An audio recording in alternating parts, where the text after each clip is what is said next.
Jamais sans la grâce, une dévotion matinale qui vous connecte à la pensée de Dieu et vous donne la provision du ciel au quotidien.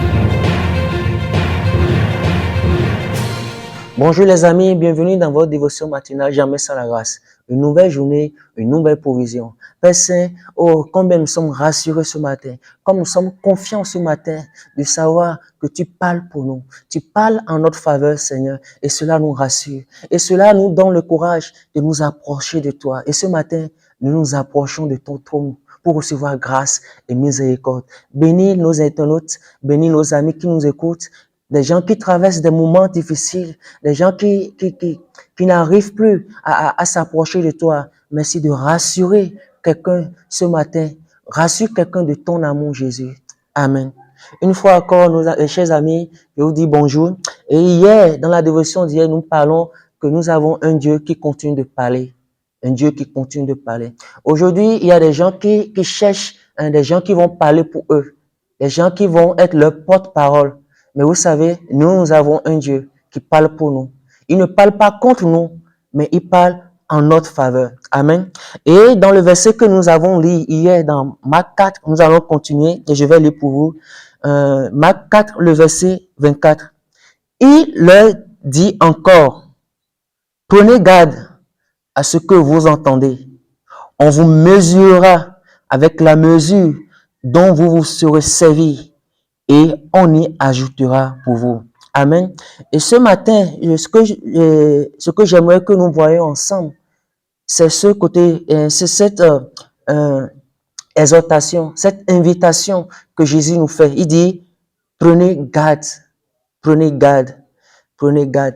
Et vous savez, lorsqu'on demande quelqu'un, on dit, prends garde, ou bien vous êtes assis quelque part, ou quelqu'un vous dit, fais attention. Et cela nous amène à penser à quelque chose que peut-être il y a un danger qui arrive. Il dit, prends garde. Il parle ici à la foule. Il parle dans son enseignement et il dit, prenez garde à la manière dont vous entendez les choses. Et lorsqu'on demande à quelqu'un de prendre garde, cela veut dire quoi? Cela demande à ce que nous soyons des surveillants, que nous soyons des sentinelles. Et vous savez, dans les royaume antique, à l'époque antique, dans les guerres, il y a toujours un sentinelle qui est là. Et le sentinelle se place toujours en hauteur pour voir, l'arrivée des ennemis, pour voir s'il y a un danger qui vient. Et ici, Jésus nous appelle, il nous appelle à être vigilants, il nous appelle à être des sentinelles, à prendre garde, à mettre autour de nous des garde-fous, des choses qui vont protéger notre vie, des choses qui vont protéger notre cœur. Contre quoi? Contre l'ennemi qui nous guette. Il dit, prenez garde. Et aujourd'hui, vous savez qu'il y a des gens, il y a des stars, des présidents, lorsqu'ils veulent se déplacer, ils se déplacent toujours avec des gardes du corps, des gens qui sont là pour les protéger, pour protéger leur vie. Et c'est ce que Jésus demande ici. Il dit, prenez garde. Mettez autour de vous des agents protecteurs pour vous protéger. Parce que nous avons un ennemi en vue. Et dans 1 Jean 5, verset 18, alors que l'apôtre Jean écrit à ses bien-aimés, il dit, nous savons du reste que celui qui est né de Dieu ne pêche point. Mais que celui qui est né de Dieu, il se garde lui-même. Il se garde lui-même et le malin ne le touche point.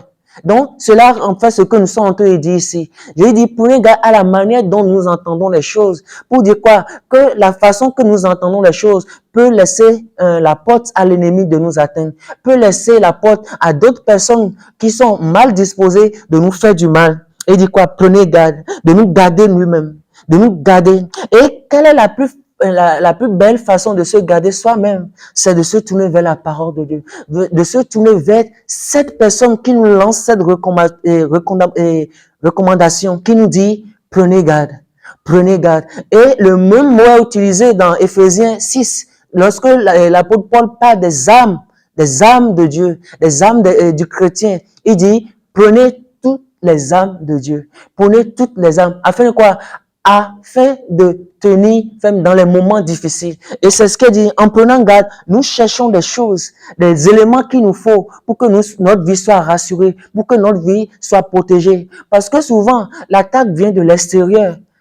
L'attaque vient de l'extérieur. Et des fois, ça vient de nous-mêmes. Et nous avons besoin de prendre garde à la parole de Dieu. De dire, qu'est-ce que le Seigneur me dit? Seigneur, par quel chemin est-ce que tu me fais passer? Qu'est-ce que tu veux me dire? Oh, peut-être, je ne te vois pas, mais je sais que ta parole est là. Je peux écouter ta parole parce que ta parole, c'est une provision pour moi. C'est une provision pour moi dans ces journées. Alors, je veux prendre garde. Je veux veiller sur moi-même. Je veux faire attention sur moi-même parce que quoi? L'orgueil est là. La chute est là. Alors, je veux prendre garde.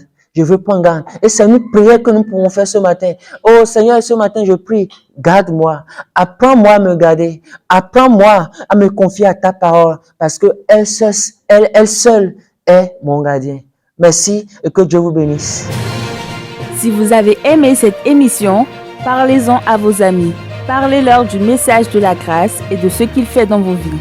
Pour un sujet de prière, une question ou pour devenir partenaire, contactez-nous au 00229 94 75 80 20. Que Dieu vous bénisse et à la prochaine. En attendant, pensez avec Dieu.